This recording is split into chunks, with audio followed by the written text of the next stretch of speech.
Welcome back to Adoctorsjourney Podcast. I'm your host, Dr. Miguel Villagra, and today we will dive into the world of emotions inspired by Brené Brown, insightful book, Atlas of the Heart. As physicians, understanding and navigating our emotions is crucial, not just for our well-being, but also for making empowering decisions from a place of love and confidence in both our professional and personal lives. Let's give you an introduction to the world of emotion. Emotions color every aspect of our life. They shape how we experience the world and influence our decision-making.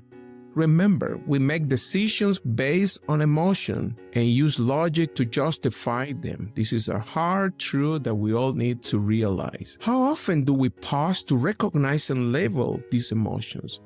Understanding the nuances of our emotional landscape and emotional state can lead us to healthier ways of dealing with them. Let's explore the spectrum of emotions. Let's explore the diverse range of emotions we encounter, from stress and overwhelm to anxiety and excitement. Each emotion plays a role in our daily experiences.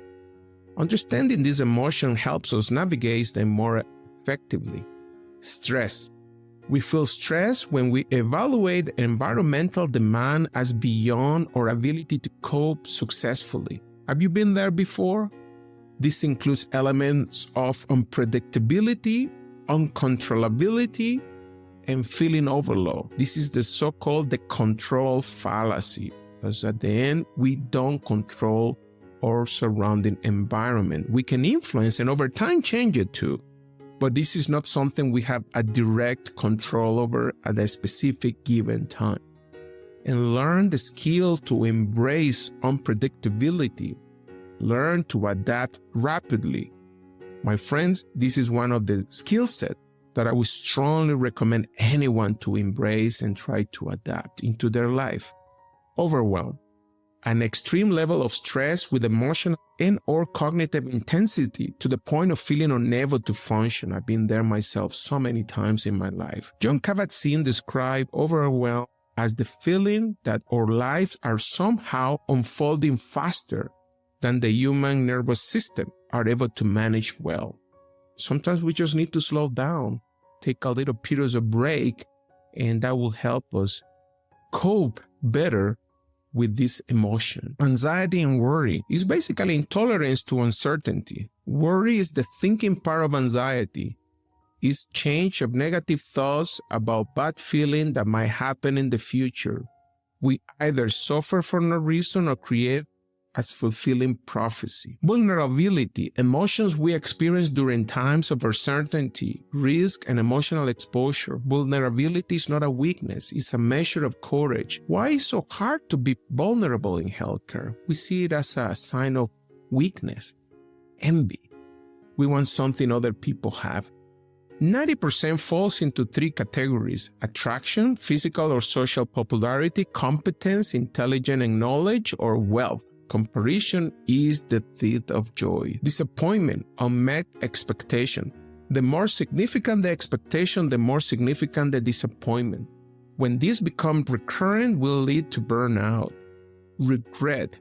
Both disappointment and regret arise when an outcome is not what we wanted. With disappointment, we often believe the outcome is out of our control. With regret, we believe the outcome was caused by our decision or action. Interestingly, research shows that in the short term, we tend to regret bad outcomes where we took action. However, when we reflect back over the long term, we more often regret the actions we didn't take or what we didn't do. And we think of those as missed opportunity. And I'm going to ponder the question, why are you not taking action toward? What is stopping you from moving forward?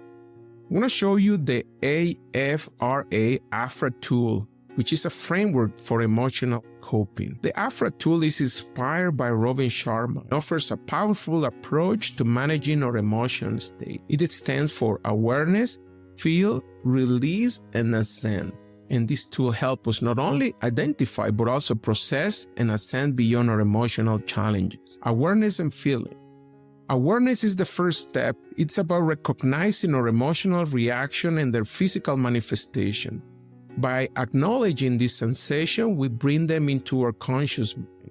Feeling the emotion fully is vital. It allows us to process and release it rather than just letting it fester and impact or grow in happiness. Releasing the emotion involves setting an intention to let go of all wounds. It's healing process that lightens our emotional load. Ascending is about growth, embracing challenges as opportunity for self-mastery. Allow us to cultivate a higher order of emotion like hope and gratitude. Emotional granularity is the ability to distinguish between similar emotions. This skill is crucial for effective emotional management and communication. The truth is, we never have to wait to have something in order to feel better. We can feel better right now if we choose to. There is power on embracing your emotion. Incorporating the AFRA tool and emotional granularity into our life is not just about managing emotion, it's about embracing the full spectrum of our emotional experiences. This journey leads to greater emotional intelligence, better decision-making, and a richer life. Thank you for joining me on this exploration of the emotional landscape. I'm Dr. Miguel Villagra, reminding you that understanding and embracing our emotion is a key step toward personal and professional fulfillment. Until next time, keep navigating life and medicine with heart and resilience.